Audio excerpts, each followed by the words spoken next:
নমস্কার বন্ধুরা, আজকে আবার নতুন একটা রেসিপি নিয়ে এসেছি। আজকের এই রেসিপিটা ছোট বড় সবারই খুব প্রিয়, সবাই খুব খেতে পছন্দ করে। আর এই রেসিপিটার জন্য আমি নিয়েছি দুপুরের বেঁচে যাওয়া ভাত। আর ওই দুপুরের বেঁচে যাওয়া ভাত এটা, আর এই রেসিপিটা করার জন্য কিছু কিছু লাগবেও না, কিছু খরচাও নেই। দুপুরে বেঁচে যাওয়া ভাত থেকে আমি এই রেসিপিটা বানিয়ে দেবো। রেসিপিটা সবাই প্রথম থেকে শেষ পর্যন্ত দেখবে। তার জন্য আমি নিয়েছি দুপুরে বেঁচে যাওয়া ভাত। এই ভাতটাকে আমি, দেখো বন্ধুরা, এই ভাতগুলো আমি একটা মিক্সিং জারে নিয়েছি। এই বড় বড় মিক্সিং জারটা, কারণ ছোট মিক্সিং বাটিটাতে হবে না, তার জন্য এই মিক্সিং জারে আমি নিয়েছি বড়টা নিয়ে আমি এটাকে মিক্সারে করে পিষে নেব। এটাকে আমি পিষে নিয়ে তারপর তোমাদেরকে দেখাচ্ছি। যে আমি ভাতগুলো মিক্সারে করে পিষে নিয়েছি। এভাবে ভাতের মধ্যে শুধু ভাতগুলোই, শুকনো ভাতগুলোই দেবে, কোনো জল পিষবার সময় কোনো জল দিও না, কোনো জল লাগবে না। এরকম একটু টাইট করে পিষে নিতে হবে।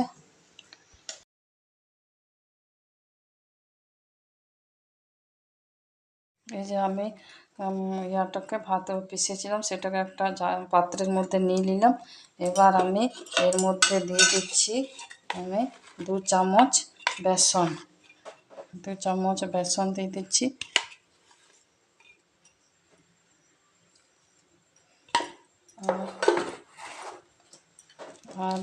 আর দিয়ে দিচ্ছি 2 চামচ, 2 চামচ না 1 চামচ কর্নফ্লাওয়ার। 1 চামচ দিলেই হবে।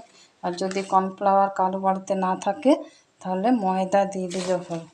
এই 1 চামচ আর একটু দিয়ে দিলাম কর্নফ্লাওয়ার।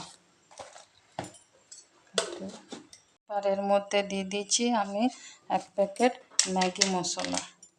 আর দিয়ে দিচ্ছি একটু কাশ্মীরি ঝালের জন্য কাশ্মীরি মির্চ মশলা, একটু ঝাল ঝাল হয় কুড়কুড়ো।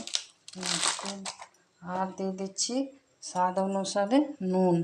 এবার এগুলোকে আমি খুব ভালো করে মেখে নিচ্ছি একসাথে।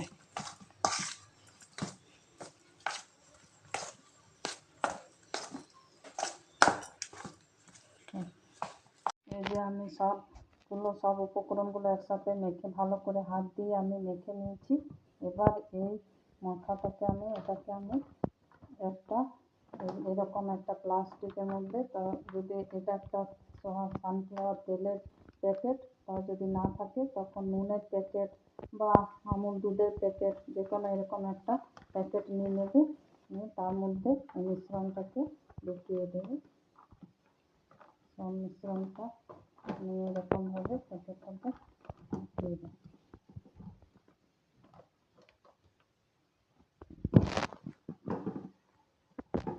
যে বন্ধুরা, আমি সব ইয়াটাকে ঢুকিয়ে নিয়েছি। এই চালের ইয়াটাকে, ভাতের গুঁড়োটাকে, সব কিছু একসাথে মিশ্রণগুলো মেখে এর মধ্যে আমি ঢুকে নিয়েছি। এবার এর মধ্যে আমি রবার মুখটাতে বেঁধে দিচ্ছি।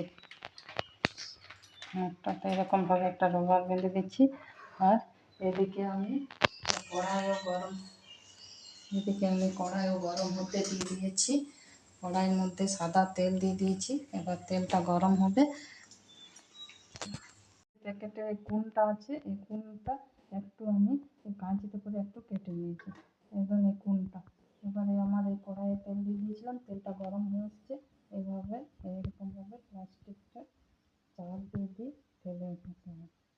আর এরকম করে যদি না পড়ে তখন এরকম একটা কাঁচি দিয়ে এবারে কেটে নিতে হবে। আর কুরকুরে তো ছোটো বড়ো কোনো সাইজ থাকে না, ছোটো বড়ো হতে পারে, এমনি কেটে নিতে হবে। এরকম করে কাঁচিতে করে কেটে দিতে হবে। এরকম করে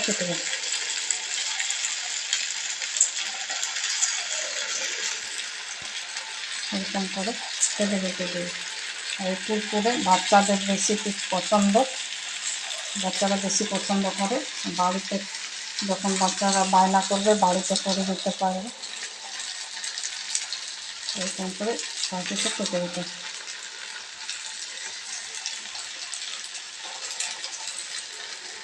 দুটো হবে। ততক্ষণ এরকমভাবে কেটে দেব। নিচে এরকমভাবে কেটে নিতে হবে। একটু একটু কালারটা যেমন আসে ততক্ষণ একটু এরকম করে সেঁকে নিতে হবে।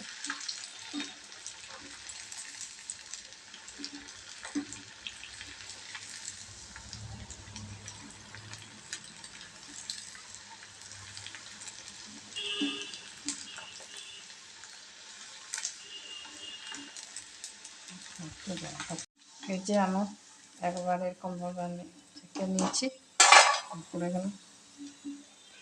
এবার আমি আরও এরকমভাবে দিয়ে দেবো।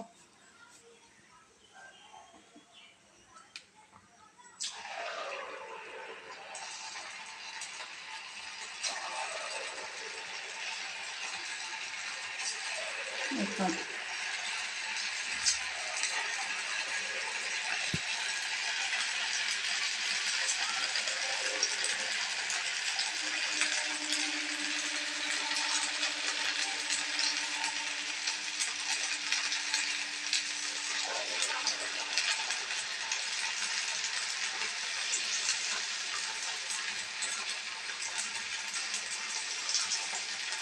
কাঁচি দিয়ে না কাটলেও যদি এরকমভাবে এমনি করে করে হাতটা কিনে এরকম করলেও পড়ে যাবে। কাঁচি যদি হাতের কাছে না থাকে তো এরকমভাবে চাপ দিয়ে হাতটা আলগা করে নিলেও পড়বে।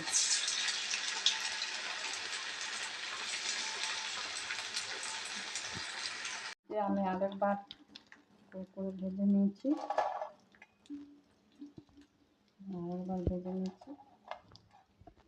এই দেখো বন্ধুরা, আমার সব কুরকুরেগুলো ভাজা হয়ে গেছে। আর দেখছো কতটা মুচমুচে হয়েছে, এরকম একদম দোকানের মতো আমার কুরকুরেগুলো ভাজা হয়ে গেছে। এবার এগুলো তোমরা 1 মাস ধরে কোনো ভালো জায়গায় রেখে 1 মাস ধরে রেখেও খেতে পারবে।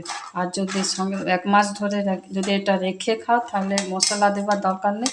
আর যদি খাবে সঙ্গে সঙ্গে খাবে তাহলে কিছু, যেমন আমি এখানে একটু বিট মশলা, বিট নুন, এখানে বিট নুন দিয়ে দিচ্ছি। আর একটু কাশ্মীরি মির্চ মশলা দিয়ে দিচ্ছি, উপর থেকে একটু ছড়িয়ে দিচ্ছি। উপর থেকে সামান্য কাশ্মীরি মির্চ মশলা আর বিট নুন সামান্য দিয়ে এরকমভাবে এগুলো আমি এরকমভাবে মেখে নিচ্ছি। আমার এই রেসিপিটা যদি ভালো লাগে তাহলে তোমরা কমেন্ট করবে, লাইক করবে আর রেসিপিটা শেয়ার করবে আর আমার চ্যানেলটাকে সাবস্ক্রাইব করবে। আশা করি তোমরা একবার বাড়িতে বানিয়ে দেখবে, নিশ্চয়ই ভালো লাগবে খেতে, একদম দোকানের মতো। ঠিক আছে বন্ধুরা, ধন্যবাদ।